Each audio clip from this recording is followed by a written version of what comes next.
You know what? I get the sense here that you need to hear this message today. This is November 23. And I wanted to tell you what the spirit guides wanted to say.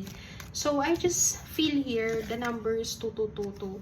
Kasi, if opportunities are blocking you or you are being blocked by someone or the circumstances itself, sabi dito, you're about to start again. Feeling ko, yung mga susunod na taon or not this year ha, pero starting 2026, kailangan mo sigurong magbago or meron kang kailangan i-adjust sa sarili mo. You need to take an action.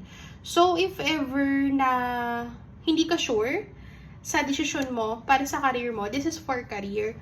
Sabi sa'yo dito, you need to take an action.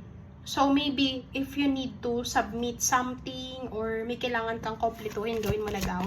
Kasi, nagtatagal ka lalo and hindi ka makakausad.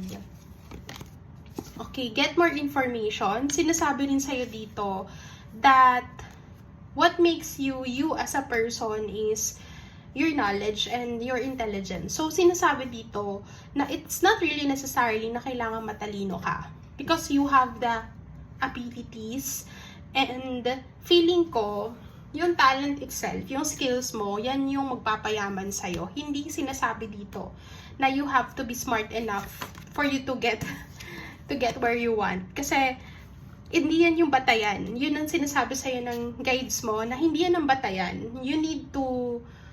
Kahit kasi yung pinakamatalinong tao, like yung magaling nag-excel, they also use their skills. So, importante dito na alam mo kung ano yung ginagawa mo at alam mo yung pupuntahan mo. Dahil, you need to be assertive lalo na sa decisions mo. A year from now, things will change or unfold for you naturally because when you want something, and if ever you wanted something na magkaroon ng progress, you need to put your heart in that. Kasi hindi mo ma-visualize ang isang bagay kung hindi mo siya isa sa puso. So, ang sabi sa'yo dito, tanggalin mo yung blockage na like hindi ka matalino, hindi ka magaling, hindi ka mag-excel. So, hindi ganun yun. Hindi yun ang batayan. Ang sabi dito, you have your own craft, you have your own skills to hone. And kapag yan ay nahulma mo ng maayos, nahasa mo, magaling ka. Yun ang sinasabi ng card sa'yo dito. Kasi, this card's reminding you, you need to push yourself. Kasi marami ka pang kayang gawin. Marami ka pang gustong i-explore sa life. And I could see here that you really wanted. Because everything